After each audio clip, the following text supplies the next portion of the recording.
Capítulo 7. Samuel, o profeta, o sacerdote e o juiz.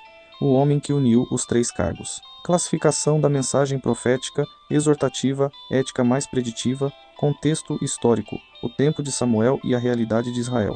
Para compreender a grandeza singular de Samuel, precisamos olhar para a era que o precedeu, um período de profunda instabilidade e oscilação contínua. Desde a morte de Josué até o nascimento e o ministério de Samuel, o povo de Israel viveu em uma terrível oscilação espiritual.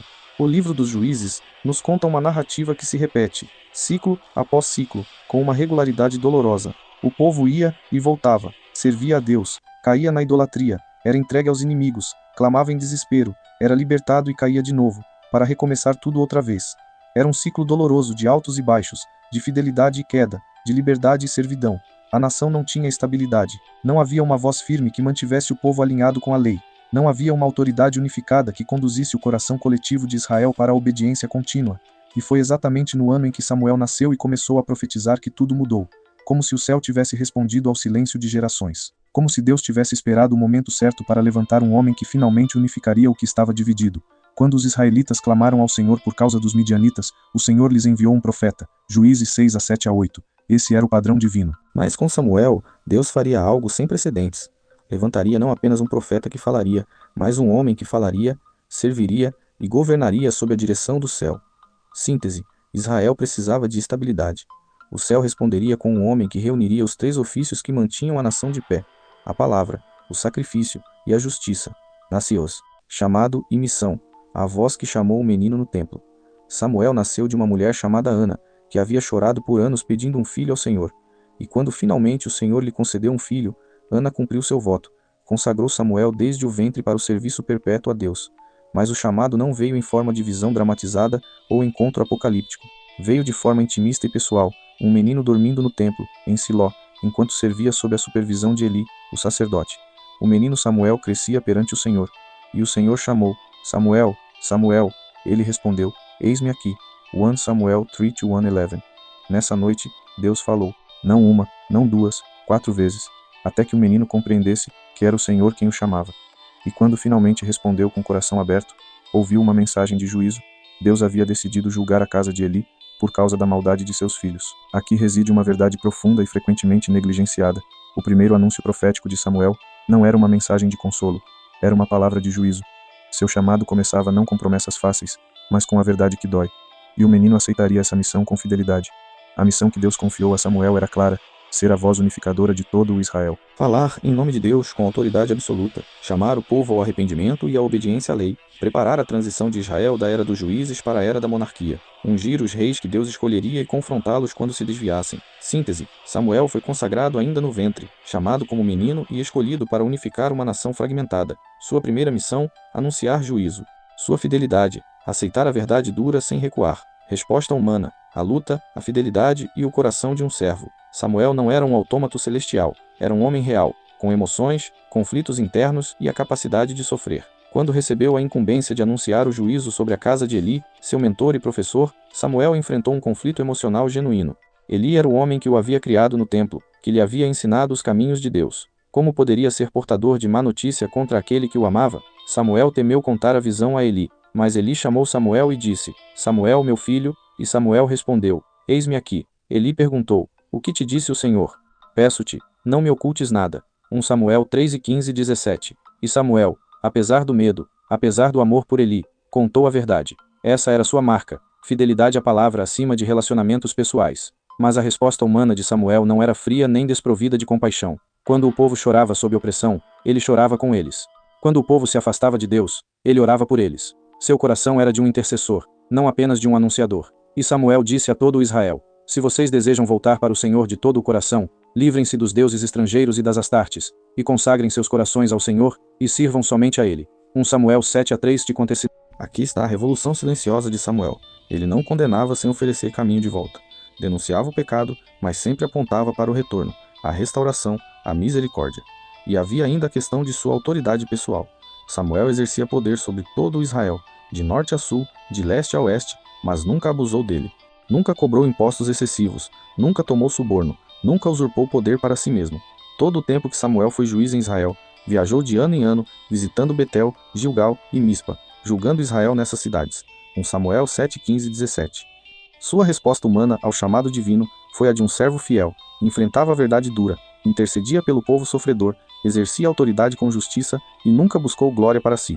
Síntese: Samuel lutou com medo, orou com compaixão, falou com fidelidade e governou com integridade. Sua resposta humana foi a de um verdadeiro servo de Deus, ministério e mensagem, os três ofícios reunidos em um homem. Cinco de voistes, progenitor, o profeta singular, o único que reuniu os três cargos. Samuel é singular entre todos os profetas, porque ele é o único homem que reúne, de maneira tão marcante, as três funções que estruturavam o povo de Israel: profeta, sacerdote e juiz. E isso é algo que só quem ama a Bíblia entende em toda a sua profundidade. Esses três cargos, profeta, sacerdote e juiz, eram em sentido espiritual e governamental, os grandes pilares da condução divina sobre o povo. O profeta falava a palavra de Deus, o sacerdote intercedia e cuidava do culto, oferecia sacrifícios, o juiz governava e julgava o povo com justiça. E, na história inteira de Israel, nenhum homem antes de Cristo reuniu esses três aspectos em si com tamanha força e simbolismo, a não ser Samuel. Samuel como profeta, a voz que não falhava. Sua função profética era caracterizada por uma marca extraordinária. Nenhuma de suas palavras deixava de se cumprir. E Samuel crescia, e o Senhor era com ele, e nenhuma de suas palavras deixou de se cumprir. 1 Samuel 3:19. Isso era algo raro e precioso. Em um tempo onde muitos falavam, onde havia confusão e incerteza, a palavra de Samuel era confirmada pelo próprio Deus. Tudo o que ele profetizava acontecia. Tudo o que ele dizia se cumpria. E o povo reconheceu isso de forma solene. Todo o Israel, de Dan até Berseba, reconheceu que Samuel era um profeta do Senhor confirmado. 1 Samuel 3:20.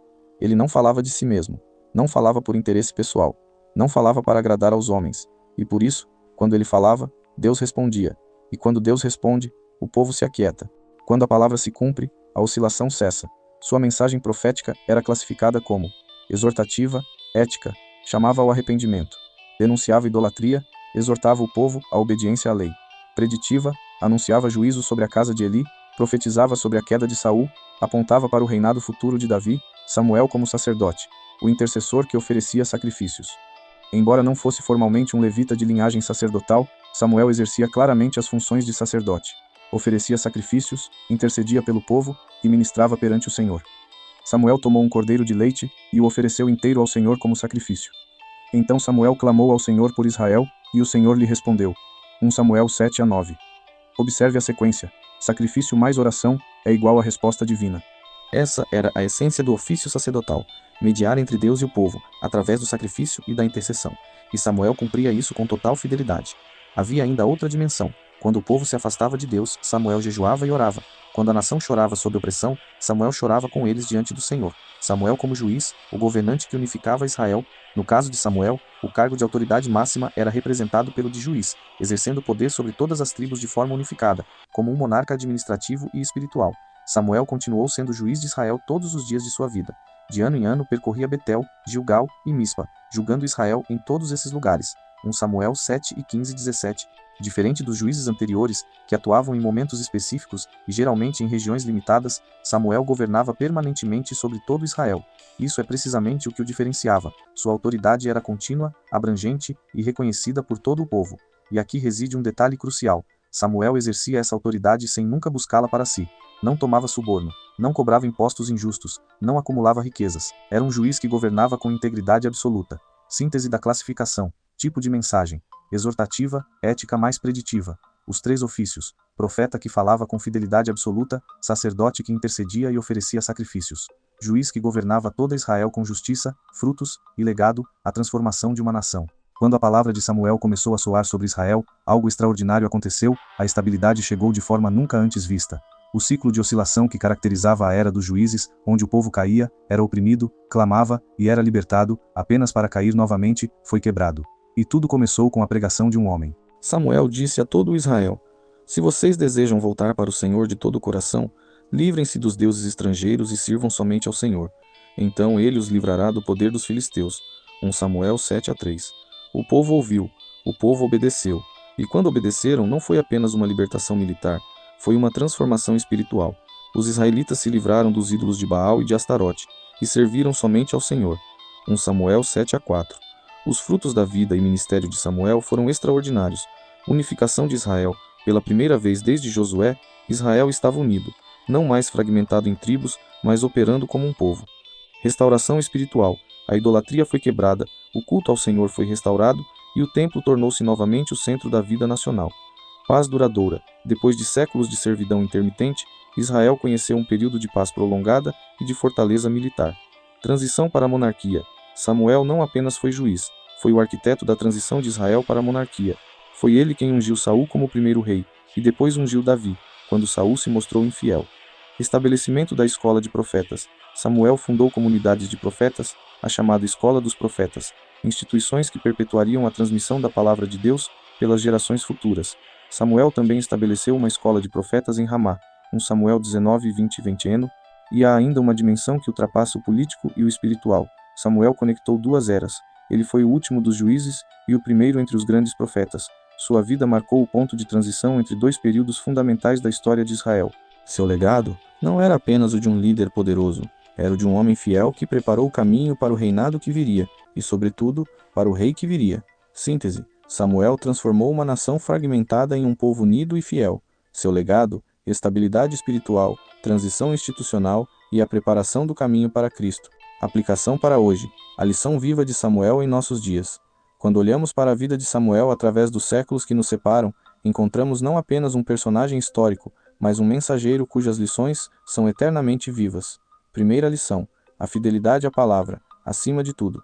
Samuel nos ensina que a verdadeira profecia não busca aplauso, busca fidelidade. Ele confrontou Saul quando o rei desobedeceu, enfrentou o desagrado de uma nação inteira ao ungir o jovem Davi, filho de Jessé, quando todos esperavam outro. Sua lealdade era ao Senhor, não aos homens. Pergunta para hoje: em um mundo onde é fácil ajustar a verdade para agradar, para ganhar seguidores ou para evitar conflitos, somos capazes de manter-nos fiéis à palavra de Deus acima de todas as conveniências? Segunda lição: a autoridade que serve, não que domina. Samuel tinha poder, governava todas as tribos de Israel, mas nunca abusou de sua autoridade, nunca tomou suborno, nunca cobrou impostos injustos. Sua autoridade servia ao povo, não explorava o povo. Pergunta para hoje: se temos alguma forma de liderança, na família, no trabalho, na comunidade, a usamos para servir ou para dominar? Somos administradores fiéis da influência que Deus nos confiou? Terceira lição: a intercessão como marca do verdadeiro servo. Samuel orava pelo povo, jejuava quando a nação chorava. Sua intimidade com Deus era tão profunda que o Senhor confiava a ele segredos e planos futuros, e essa intimidade o capacitava a interceder com poder. Pergunta para hoje: nossos corações estão tão ligados a Deus quanto estavam aos de Samuel? Somos pessoas de oração profunda e intercessão genuína? Ou apenas oferecemos petições superficiais? Quarta lição: a unidade que vem da palavra. Samuel unificou Israel, não através de força política, mas através da palavra de Deus. Quando o povo retornou à lei, quando voltou ao Senhor, a fragmentação cessou e a unidade floresceu naturalmente. Pergunta para hoje: na igreja, nas comunidades cristãs, ainda buscamos unidade em torno da palavra de Deus? Ou buscamos unidade em torno de lideranças, programas, denominações? A verdadeira unidade é fruto da submissão comum ao Senhor. Quinta lição: o preparo do caminho para o rei Samuel foi o precursor.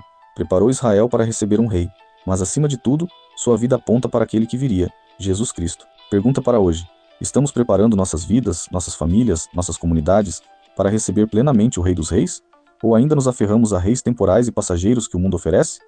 Fechamento: o profeta que aponta para a plenitude. Samuel permanece como um dos nomes mais extraordinários da história sagrada, porque sua vida não apenas marcou a transição de Israel entre períodos, mas revelou, com profundidade e beleza, que a verdadeira estabilidade do povo de Deus nasce quando a palavra volta a ser ouvida com fidelidade.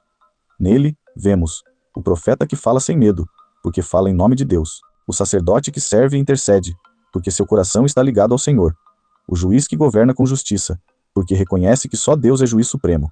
E há ainda a mensagem subliminar para os que amam a Bíblia. Os três ofícios que Samuel carregou separadamente e de forma temporária, Jesus os carregaria juntos e para sempre. Jesus é o sacerdote eterno, segundo a ordem de Melquisedeque, aquele que ofereceu o sacrifício definitivo, uma vez por todas. Jesus é o profeta dos profetas, aquele que fala face a face com o Pai e cuja palavra é a verdade última, que não falha. Jesus é o Rei dos Reis, que reina sobre toda a criação, ontem, hoje e para sempre. Jesus Cristo, ontem, hoje e para sempre. Hebreus 13:8. Samuel foi a sombra, Jesus foi a realidade. Samuel foi o tipo, Jesus foi o cumprimento. Samuel preparou o caminho, Jesus é o caminho, a verdade e a vida. E assim, o último dos juízes e o grande profeta nos aponta, com toda a sua vida, para aquele que é maior que todos, Jesus Cristo, o profeta, o sacerdote e o Rei dos Reis. Quando Samuel chamou Israel ao retorno, preparava o coração de uma nação para a salvação. Quando ungiu Davi, apontava para a linhagem que geraria o Messias. Quando exerceu seus 3 ofícios com fidelidade, revelava de forma viva quem é. Aquele cuja fidelidade é perfeita e eterna. Frase-chave final. Samuel aponta para Jesus, porque somente Cristo reúne em plenitude perfeita a palavra que fala eternamente, o sacrifício que intercede para sempre, e o reinado que nunca terá fim. Referências bíblicas principais. 1 Samuel 1 a 4. Nascimento, chamado e primeiras profecias de Samuel. 7. 1 Samuel 7 a 13. Nascimento, chamado e primeiras profecias de Samuel. 1 Samuel 3 e 19 a 21. A confirmação de sua mensagem profética. 1 Samuel 12. Discurso de despedida de Samuel. Síntese de seu ministério. Hebreus 5 a 7. Tipologia sacerdotal. Romanos 16. E 25 a 26. A revelação progressiva através dos profetas.